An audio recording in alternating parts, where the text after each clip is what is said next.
بسم الله الرحمن الرحيم الحمد لله رب العالمين والصلاة والسلام على أشرف الأنبياء نبينا Muhammad wa ala alihi wa sahbihi ajma'in amma ba'd.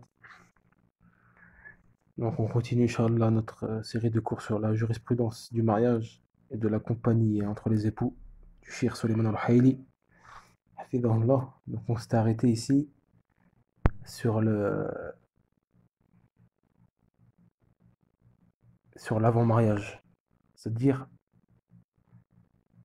ici le choix de l'époux et de l'épouse avant le mariage. Il y a le choix de l'époux et de l'épouse. Donc le choix, Cheikh Suleiman il dit, le choix doit se baser sur la droiture de la religion de la personne et le bon comportement, tout en prenant en compte ce que le cœur ressent comme apaisement vis-à-vis de l'autre lorsqu'il la regarde. Et les preuves prouvent cela. Le prophète sallam il dit, on épouse une femme pour quatre critères. C'est bien sa lignée, sa beauté et sa piété. Tâche donc de choisir celle qui détient la piété. Donc les savants ici, ils ont dit, ces critères-là sont les causes qui poussent à se marier avec la femme. Puis le prophète sallam a spécifié un critère en particulier et l'a incité en disant, tâche donc de choisir celle qui détient la piété. Donc parmi les principaux critères, si ce n'est le principal critère, est la piété de cette femme. Et Cheikh Suleiman il dit, et avec sa piété, il faut prendre aussi en compte ce que le cœur ressent comme apaisement en la regardant. Car le prophète sallam il dit à ce sujet, la meilleure des femmes est celle qui, si tu la regardes, te fait sentir le bonheur, tu es apaisé. Si tu lui ordonnes, elle obéit. Si tu lui fais jurer quelque chose, elle te répond. Et si tu t'absentes, elle garde tes biens et sa personne. Donc le prophète sallam, il dit, la meilleure des femmes est celle qui, si tu la regardes, te fait sentir le bonheur. C'est-à-dire que tu es apaisé lorsque tu la regardes. Et dans cela, le Cheikh Suleiman il dit, et dans cela, il y a la prise en compte de la beauté. C'est-à-dire la beauté raisonnable. Car l'homme, par nature saine, aime la beauté et sent dans sa foi, et sent dans son fort intérieur qu'il lui manque quelque chose si cette beauté est loin de lui. Et s'il gagne cette chose qui lui manque, il se sent équilibré, et abreuve son affection et son bonheur. C'est pour cela que l'islam a pris en considération la beauté raisonnable. Après voilà, la beauté, c'est relatif. Elle ne peut être par exemple belle chez lui, mais belle chez l'autre. Après ça revient à la personne. Tout dépend de la personne, ça c'est un choix relatif après. À partir du moment où la personne elle a apaisé, lorsqu'elle regarde cette femme, lorsque cet homme regarde cette femme et il se sent apaisé, khalas. Donc là, l'objectif est concrétisé. C'est que elle a un minimum de beauté qui puisse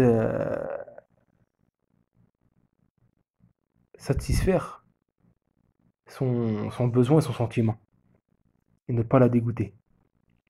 Et comme on a dit, cette beauté-là, c'est relatif, ça dépend de la personne. Chez lui, elle n'est pas belle, mais chez l'autre, il la trouve belle. Et le prophète sallam il dit aussi, mariez-vous avec celle qui est affectueuse et féconde. Donc ici, il dit, mariez-vous avec la femme affectueuse. Et la femme affectueuse est celle qui cherche à plaire à son mari et fait de son possible pour obtenir sa satisfaction. Et donc cela, comment on peut savoir ça? Parmi les signes, comment tu peux savoir que cette femme elle est pieuse ou bien c'est une femme affectueuse? Tu peux savoir ça à travers ses agissements et sa conduite avec les gens. En demandant, en observant sa conduite avec les gens, comment elle agit avec les gens. Tu peux voir est-ce qu'elle est affectueuse, est-ce qu'elle a une piété, est-ce qu'elle a un bon comportement, des bonnes mœurs, une bonne éducation. Et aussi, tu peux savoir ça aussi à travers les femmes qui sont proches d'elle, comme ses sœurs, sa mère, etc. Si ses sœurs sont bien éduquées et affectueuses ainsi que sa mère, ça fait partie des grands signes que cette sœur-là, cette femme-là, a ces caractéristiques. Donc le Cheikh il dit donc c'est pour dire qu'avec la piété de la femme, le prophète sallam a pris aussi en compte la beauté pour avoir un certain équilibre. Donc là, il faut la piété, mais aussi avec un minimum de beauté. C'est-à-dire que la personne, lorsqu'elle regarde cette femme, l'homme, lorsqu'il regarde cette femme, il se sent apaisé, avec la piété bien sûr. En ce qui concerne la femme, en ce qui concerne le choix de l'homme, c'est-à-dire en ce qui concerne la femme pour choisir l'homme en mariage. Le prophète sallam il dit à ce sujet, s'il se présente à vous celui dont vous êtes satisfait de sa religion et de son comportement, alors mariez-le. Si vous ne le faites pas, cela va entraîner le désordre sur la terre et une grande perversion.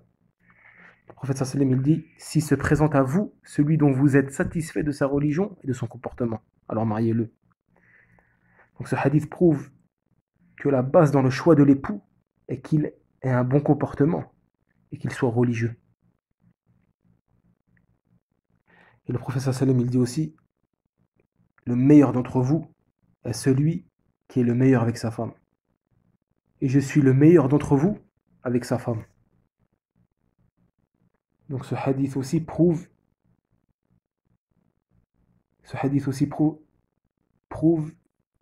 que ce qui est pris en compte dans le choix de l'époux est qu'il soit bon envers elle aussi, et qu'il ait une bonne compagnie vis-à-vis d'elle et une bonne conduite. Et cela est pris en compte avec ce qu'on a dit tout à l'heure, c'est-à-dire avec le comportement et la religion.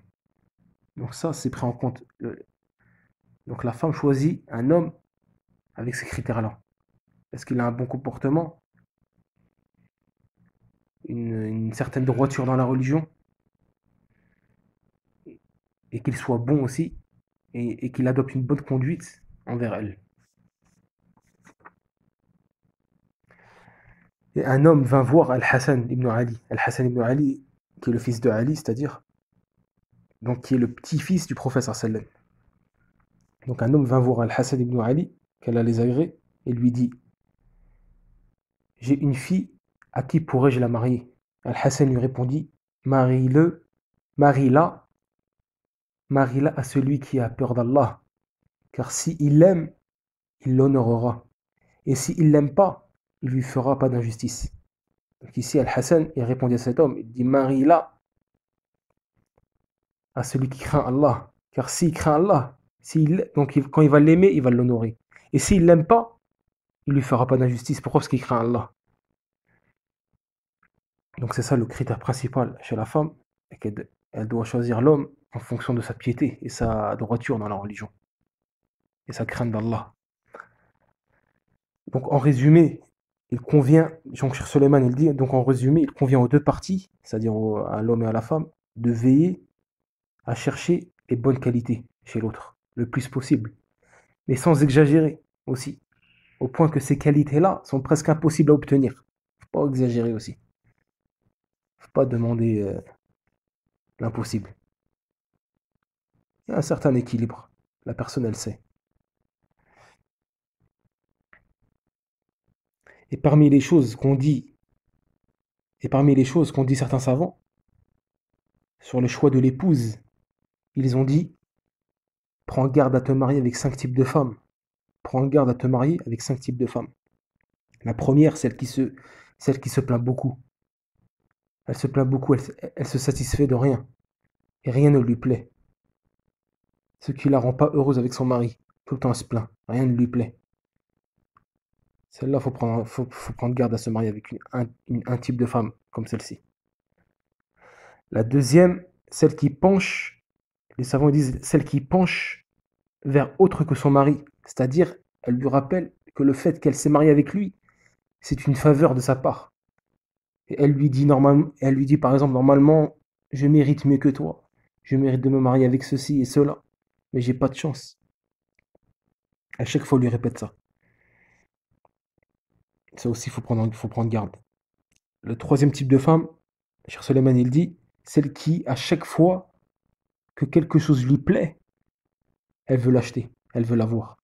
Si elle va chez quelqu'un, elle revient chez son mari avec un autre visage. Il lui dit un tel à ceci, à cela. Et moi, je suis qu'une pauvre, etc. Et si elle rentre dans un magasin, elle veut tout acheter. Donc ce type de femme aussi, il faut prendre garde à se marier avec elle. Quatrième type de femme, c'est celle qui se préoccupe que d'elle-même et délaisse son mari et son foyer. N'a d'importance que sa personne, que son apparence et sa situation personnelle. Si tu peux me dire une égoïste, et l'égoïste. Le cinquième type de femme, celle qui parle beaucoup, qui ne s'arrête pas de parler et qui se tait très peu. Donc ça, c'est 5 types de femmes-là qu'on a dit. La dernière, celle qui parle beaucoup et qui se tait très peu. Pipelette, comme on dit nous. Donc ça, c'est 5 types de femmes, il faut prendre garde. Après voilà, la femme, elle peut tomber dans certaines de ces choses-là. Ça peut arriver, elle n'est pas infaillible. Comme les hommes sont pas infaillibles. Elle peut tomber dans ça, par erreur, etc. Mais il ne faut pas que ça soit répétitif. Là, si cette femme-là répète souvent ces choses-là, ou bien une de ces choses-là qu'on a citées, ça, c'est pas bon. Et il faut prendre en garde de se marier avec ce type de femme. Et en ce qui concerne le choix de l'époux aussi, Cheikh Suleiman il dit, et en ce qui concerne le choix de l'époux, et qu'il n'y a pas de mal à ce que la femme se propose à un homme pieux. Ça aussi, il faut le savoir. Qu'il n'y a pas de mal à ce que la femme se propose à un homme pieux. Il n'y a pas de honte à ça. À qui elle voit que du bien de lui. Car d'après le compagnon Sahl ibn Sa'd, qu'elle a la grille, il raconte, est venue une femme au prophète, sallam, et lui dit, une femme venue au prophète, et lui dit, je suis venu te donner ma personne.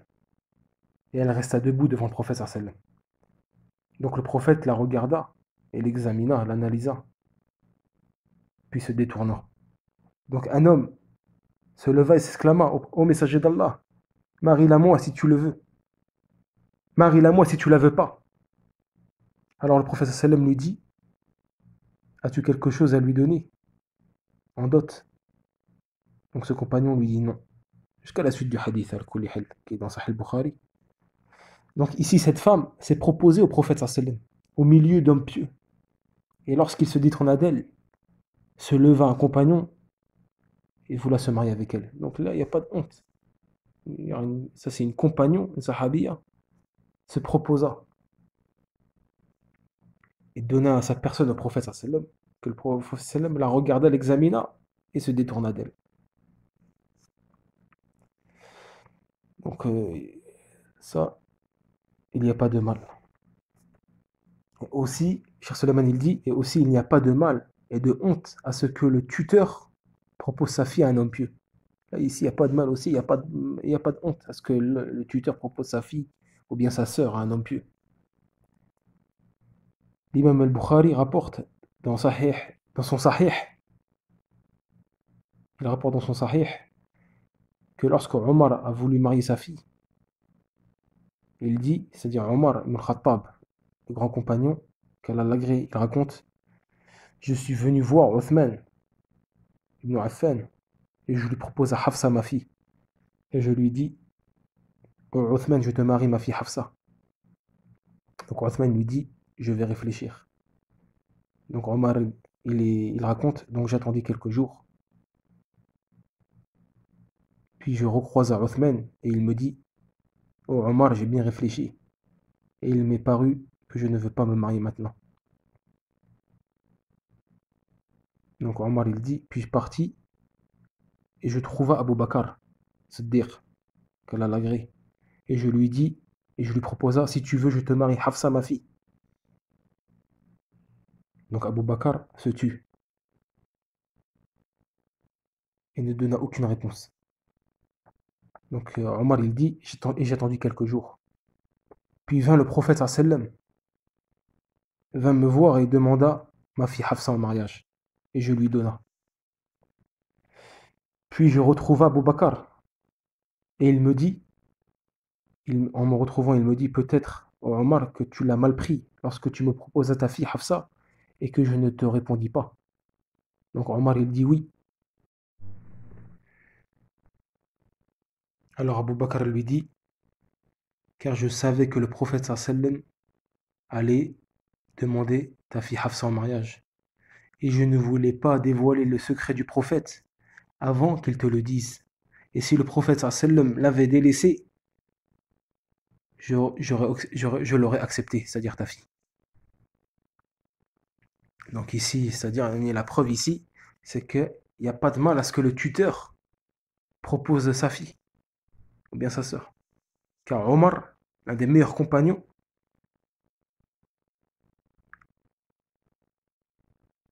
a proposé sa fille. A proposé sa fille à Othman, puis à Abu Bakr, jusqu'à que le prophète sallam vint et lui demanda sa fille en mariage. Donc là, on finit avec ce sujet-là, c'est-à-dire le choix de l'époux et de l'épouse. Après, donc le cheikh entame un nouveau sujet qui est la demande en mariage. Al-khitba, khutba. Demander une femme en mariage. Qu'est-ce qui est autorisé, qu'est-ce qui n'est pas autorisé, etc. On va voir, Inch'Allah, au prochain cours. Wallahu a'lam, wa sallallahu ala nabiyyina Muhammad.